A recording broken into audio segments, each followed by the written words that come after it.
Hello there, everyone. So today we got another patch for F1 Manager, the 1.10 patch, and this patch actually has a few things that I've been requesting for quite a while. So I'm really looking forward to having a look at how these works in game. But for now, we're going to go through the patch notes, my thoughts, and generally what we can expect from this patch. So first, patch note here for December 7th. Game stability fixed crashes that could occur when multiple cars are involved in a collision, resulting in investigation. Haven't seen that one myself, but again, a lot of these game stability fixes are always very nice.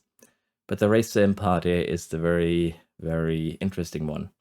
Improved pit releases to prevent cars being held back from traffic unnecessarily. This one is a big one because you'd usually be held back quite drastically when pitting in traffic. And I'm looking forward to seeing how well this is implemented. Avoid curbs command tweaked to reduce cornering speeds more appropriately. Basically, avoid curbs basically wasn't really a detriment. It could be a huge benefit. So I'm liking what I'm seeing here with it being even slowing you down a little bit more. But this is the big one. Increase base tire wear rate for attack and aggressive pace modes to improve strategy variety and authenticity.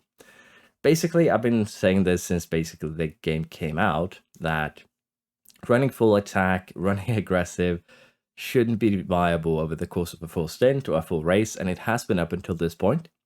But I would assume that the base tire wear rate increase for attack and aggressive is going to make that less viable now. So I'm looking forward to seeing how this is going to affect the game itself. But also, we'll have to see how well it's implemented in terms of both how the player can use it, but also how it affects AI. And if the AI now are going to be on even worse strategy in terms of getting punctures. But all of these three fixes here are fixes that I do think are really nice to really nice to have, and I'm looking forward to exploring them as soon as I'm feeling a little bit better. Team management fixed occurrence of the sign center being shut down for 2 days longer than stated in the email. Basically, a glitch for your design center was down for longer than intended. It's been fixed. Updated car screens to improve presentation of various path states. Curious what that one's going to entail. Photo for Jonathan Wheatley. He's finally been added to the game. Well, his photo is. Fixed Stroll's missing career history entry for 22. Alert icons to driver staff tab and screens for less than 3 months remaining on a contract. Data not available state in data view when no lap history present, rather than a blank screen. I wonder if that's going to fix a glitch. Probably not. Increased delay on mouse repeat button presses to prevent potential photosensitivity issues. Fixed occurrences of fanfare is not displayed when driver rating changes. Fixed occurrence of text on the sign and reset button overrunning edges. Fixed occurrences of pit stop pit options button reducing in size. Fixed disproportionately small edit button on pit crew screen on Xbox. Fixed restore defaults and apply settings buttons that working with settings is open whilst in pit options when using a controller. Fixed new season fanfare appearing incorrectly when opting to switch team. Added SFX for new season fanfare. Fixed inconsistent pit lane time loss detail in circuit overview screen. So this one is actually kind of big too, because your actual time loss isn't actually what it says. It's how long you basically spend in the pit lane. Time loss is going to be a little bit different than that. So it's nice to see this one fixed. We'll see how accurate it is once we get into the game again.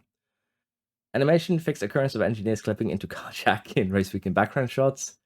Fixed occurrence of engineers fiddling with empty air in race weekend background shots. Updated DRS zones on Miami. Fixed grass appearing in front of camera at Barcelona. Fixed static Rolex clock time display at Barcelona and Hungary. Fixed disordered foliage appearing around Spa. Fixed the Hungarian starting grid displaying pulsator as undefined. Fixed players' best finish position not being displayed after completing monster race moment. So it's a decent patch, I'll be honest.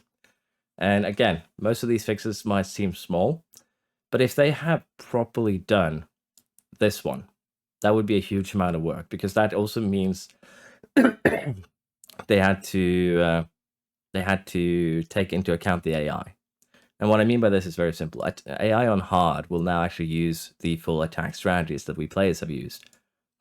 And increasing the base tire wear rate for both attack and aggressive pace modes it's going to force the AI to kind of change strategy. They're going to have to kind of rebalance it a little bit.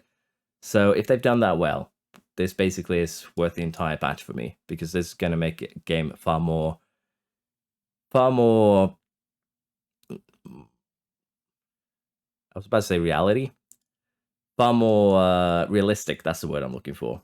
So both of these are huge. Improved pit releases to prevent cars being held back from traffic. Increased base tire wear. Again, in attack and aggressive. Both of them are huge. So I guess that means Race Strategy Guide is going to have to get a revisit in the future. But I'm looking forward to getting back in the game. As you can hear, I'm still somewhat sick. I'm coughing a lot, and that is basically just due to whenever I speak for a prolonged period of time, I'm just going to keep on coughing more and more until I get a coughing fit. But yeah, it's a good patch, honestly. And I'll be looking into it, seeing if the race sim changes actually work as anticipated. So look forward to that. Hope to see you in the game. Hope you enjoy the game, because this is a pretty good patch in my eyes. Thank you for watching. See you next time. Bye bye.